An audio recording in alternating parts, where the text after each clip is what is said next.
So we have a garden called the pool garden. That's because it's planted in an old pool.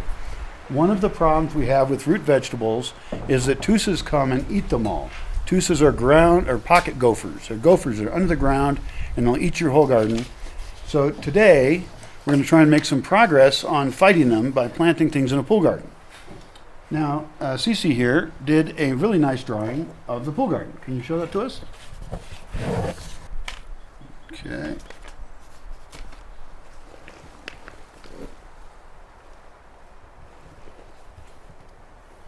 Okay. And how did you decide what to put where in the pool garden? According to the human dimension, to be sure that it's useful, that we can harvest everywhere. And yeah, we draw the path first to decide where the beds are gonna go, and now we have to decide about the seeds. And we also decide to be inspired by the shape of the pool itself inside, with a symmetrical with a bench in the entrance, so we choose to put that. And you guys already did a bunch of work clearing this garden out, right? We had a pretty overgrown garden with a pretty unlevel surface, but we heard there was some good soil in there because there was a pool and some fish at some point. And so we started, actually Chilino started in there and hacked a few things away. But the main things that we did was we pulled some weeds, we flipped some cover crop that was kind of there, growing only about a foot or two high. We leveled everything out, and it seems like the earth's pretty good in there. Sherilyn cut back the 2 pepper bushes that are in there to give us some more room. That sounds great. And they also chopped part of a black cherry tree off that was kind of overhanging the garden. That was really nice to clear the place out. I've got thousands of those trees anyway, so that doesn't hurt anything. But now we come to the tricky part today, and that is, what are we going to plant in there and why? We're going to plant the seeds that we have because we have them. And we're going to focus on root vegetables because of what you said, the tusas. And so we have carrots that will work well in there, I would imagine. These seeds are to do sprouts, but we are getting them to actually go all the way to plant. You said it's Spanish, so beet seeds is what they are, but we're going to let them grow into the full bulb. We have some jicama that can go in there. We have kohlrabi, I believe is what this one is. Again, it's in Spanish, colinabo. So that would be good. And there's another beet mix. This is a 4-color beet mix. That would be good. And then it's quite a large garden, so there's probably room to play and plant other things amongst them. So we have some radishes. Often radishes are a pretty quick excuse me, a pretty quick crop, and so you can interplant radishes, and it doesn't they get taken out before the plants around them get really big. And then another thing to do that with is green onions, so you can interplant green onions amongst other things, and the leaves don't get wide and take up space. And so those are the main root crops that we have without going into the Bosque village seeds. These are seeds that were bought recently, either in Pátzcuaro or were donations from people who showed up. Yeah. So this is a very unusual garden because we want to get some food crops earlier than normal because we may have some food shortages. And so we're going to actually water this garden in the dry season before the rains come. Totally unusual. That's one of the reasons I'm so excited about this garden. And it's in just an excitingly interesting spot. My style of gardening is more plant stuff out in the forest, see if I can get it to live without any water and fertilizer. I'm a very mean gardener. But in this case, these plants are going to get more babied. So you've got more seeds to look at, right? These are older seeds, and so the germination rate potentially on these seeds is not going to be as good as these seeds that were just recently bought. Most seeds have dates on them. This says it's good till, or I don't know if it's good till, but it says 2019. That's probably when they were packaged, and 2022 is probably plant by date. So the germination I'm expecting on these is going to be better than the germination on these.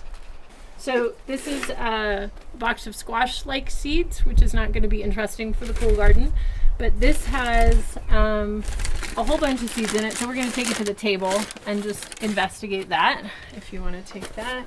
And then here's another box. I'm not sure what's in here, but we'll take that. Most of the other seeds that I see in here, these are like, these are all amaranth, essentially. So like we could have fields of amaranth and chia and different, I don't recognize all the seeds off the top of my head, but it's more like forest planting, not garden planting. So we will just look at those and see what's in there. So we're going to look in the Bosque seeds for other things that can go in that same pool garden, because we might have a little extra space. And also it's fun to look at seeds and see what's there, because collecting seeds is a really important part of the process. There's certain things like this kohlrabi where I don't even care if we eat the kohlrabi. I want the seeds. I want a whole bunch of seeds. Okay, and 3, 2. So there's a lot of flowers in here. There's corn.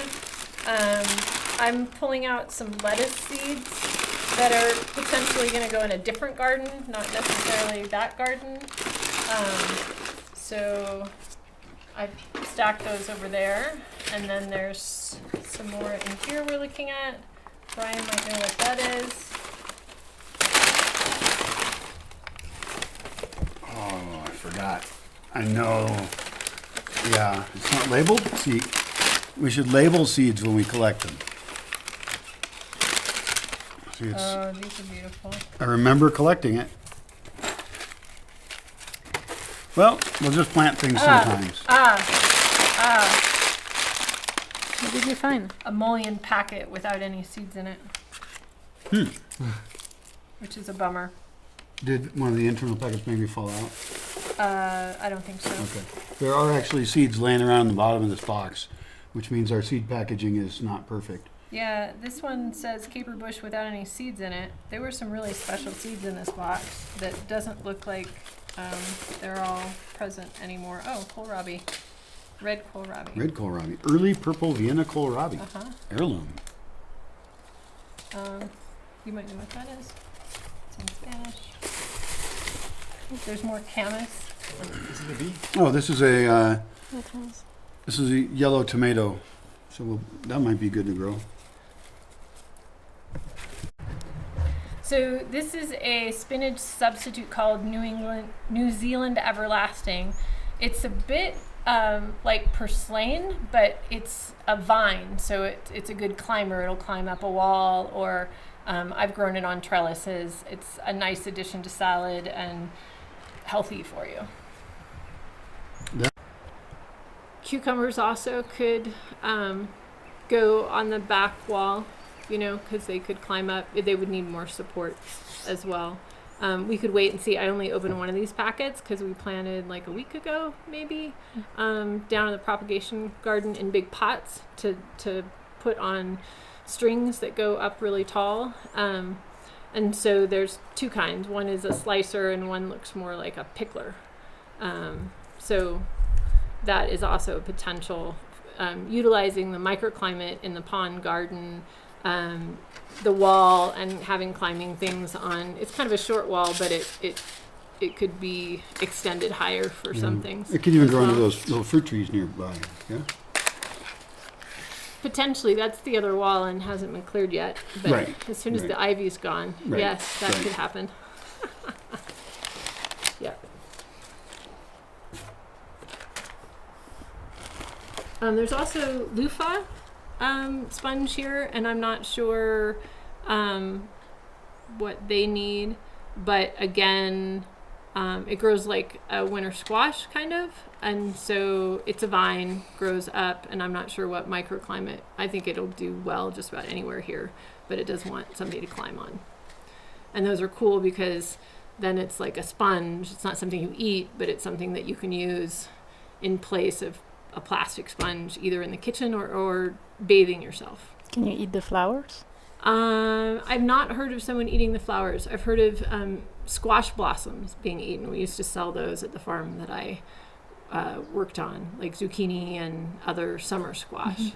And they're popular here, yeah, in Mexico. Yeah, they are. You can buy the loofah sponges in the market in Pátzcuaro. No, I mean the flowers of Oh, the squash squash blossoms. blossoms, That's yes. like a popular Mexican food. Sorry, I right? was spacing out. Yes, people eat squash blossoms. There's Yeah. squash blossom quesadillas, and we've eaten lots of them here.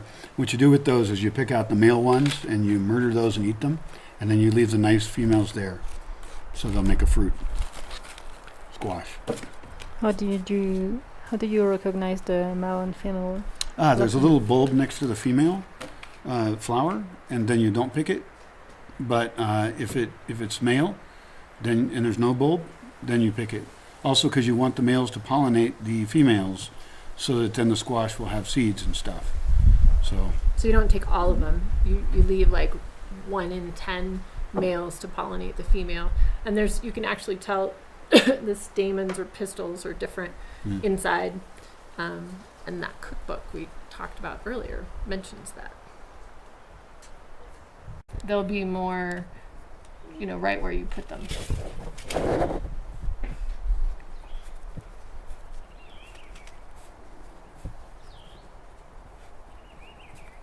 And it might be we do cabbages or something in one of the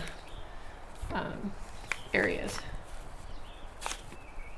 I feel pretty confident that this is going to be an amazingly interesting garden, especially for me, since I've done gardening so differently for so long. I'm excited to see the little babies come up. We've got a nice team here to water them, and we'll do an update later. Thanks for joining us. I do hope that these kind of discussions help you plan your own gardens, even if they're very different than what we do. It's the kind of thinking process of like, what do you place where, when, and why. Good luck.